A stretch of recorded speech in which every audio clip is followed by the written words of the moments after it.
Hiya. My name is Phoenix. Many of you know me as that. Other people who know me differently, then they're special.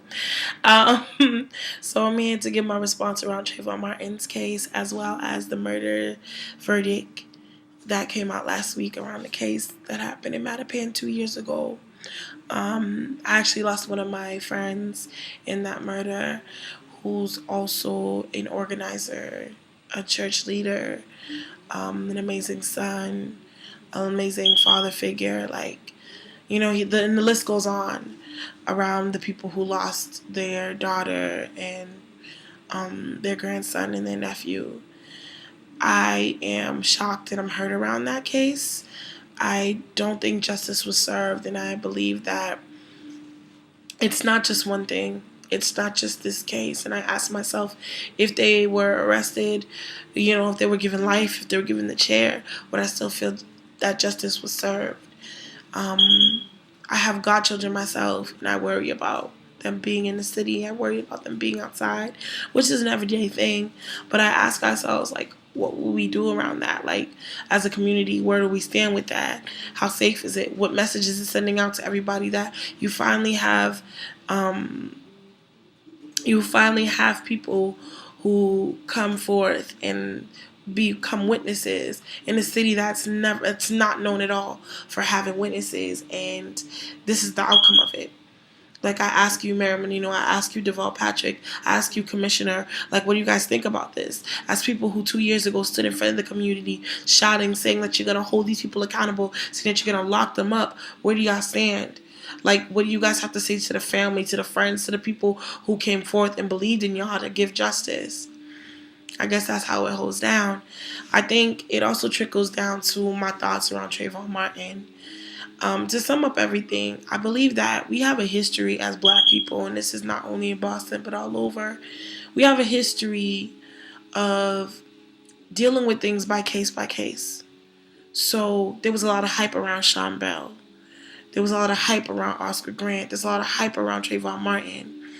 And my worries is that it's only hype. And as many know, hype also goes down. And I think that's the problem. We only deal with things as the hypeness occurs. It takes other people. It takes about 15,000 people to press the like on a Facebook, press the like on a YouTube for us to care, not understanding that this has been here long before us. It will be here long after us if we do not make the decision to stand. It is more than just wearing a hoodie. It's more than just buying some Skittles and, holding a sign up. We must teach our children more. We got to teach them better, and we got to teach them the history it is. This is accountability that's held for all of us, not just for Zimmerman. Zimmerman is just one amongst millions of people who create this racial profiling and go with it. I know just last month and within 2 weeks, several people got shot and killed in Brooklyn. Just last week, a young woman was killed by a police officer. And these are case-by-case scenarios that do not get spoken about. But when one case gets hit, everybody attacks that one. And I'm urging people, I see where y'all are going with the hoodies. I'm not mad at y'all. We can rock it. We'll rock it like we rock pins. We'll rock it like we rock shirts. And as y'all can see, just to give a little shout out, my younger brother, Ivor Brown, love him to death. He also passed away in 2010. But personally, for me, I wear his shirt on my wall. I actually don't wear his shirt outside. I don't wear his pin outside. I wear his pride outside. I wear what means to the city, what we say that we want for our kids, that betterness. I wear that outside. And I think that's what we need to do. I think Trayvon Martin was a young man. I didn't get to know him personally. I don't know him personally. I don't know his family personally.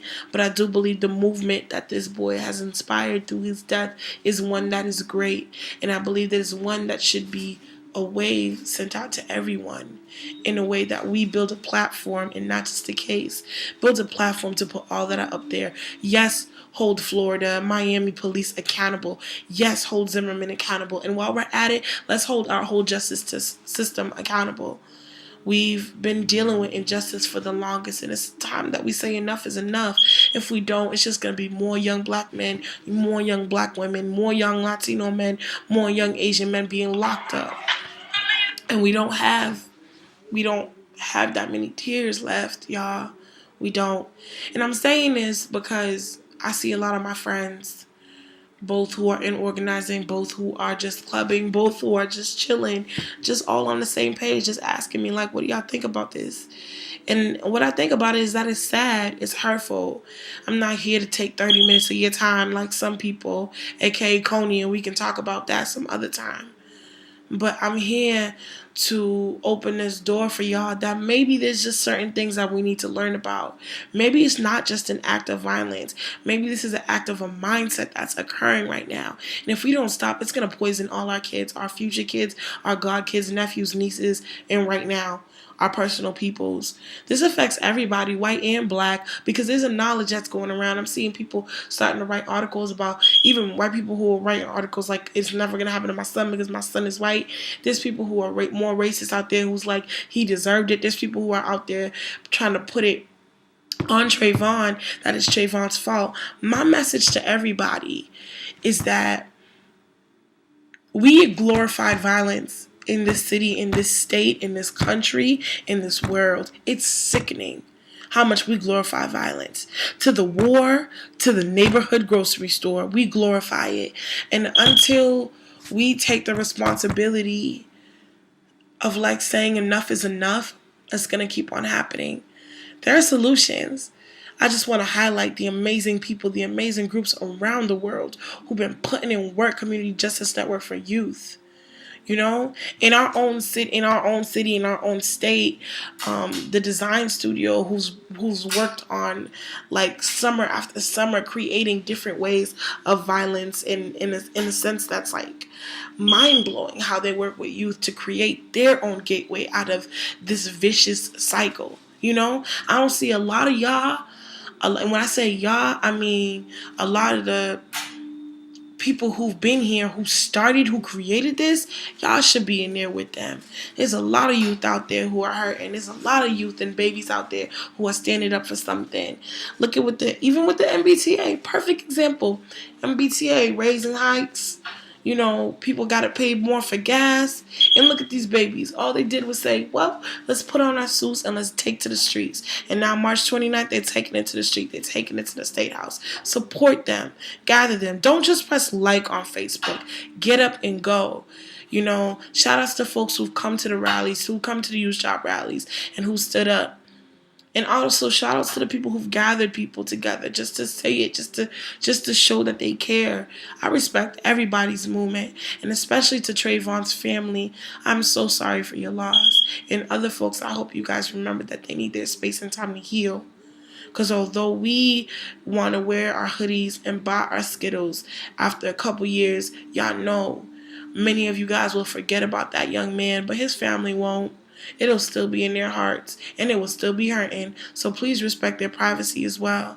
But I really want to give a shout out to all the organizers, all the youthies, all the people who are standing up and know that we got to fight this fight every single day. And we are ready with a package and a workshop, ready to teach people who are ready to learn, ready to teach people who want to volunteer and put on their shovels and go ahead and dig and deal with this life and deal with the work. There's a lot of conscious people out there who know it. There's a lot of rappers and artists that are coming out of Boston who are definitely representing and holding down the movements, the Occupy movements, the people movement, you know, the us movement. There's people from Miami, and there's people from Detroit Summer, Invincible, you know, New York, Malcolm X grassroots movement. We've been really representing City School in Boston, Reflecting Strength in. You know, a lot of people, Boston Youth Organizing Project, different organizations, different people around the world who are really standing up and saying something about this. And if y'all really want to know, you don't have to search too deep. You really don't. To be honest with you, you can hit me up and I'll let you know. If y'all really want to know more information about injustice, what does it mean? Like, where does injustice occur? Like, how do you put what just happened to you into words? Let me know. I'll put you with the right people. I've been blessed to have a lot of big sisters and a lot of big brothers who took me under their wing and educate me around the issues that we face as black women, as black men, as Latino, Hispanic family members. So I encourage y'all to take a step up, to educate yourselves around this. Do not let this just end with Trayvon Martin. Please carry Oscar Grant, Sean Bell in your heart. Please carry on all the different murders that have happened, the homicides, the unsolved homicides, the police brutalities, the war on us, period. The war on black people, the war on each other that we have. Let's take it. Let's just hold it inside of us and let's carry it. Thank you.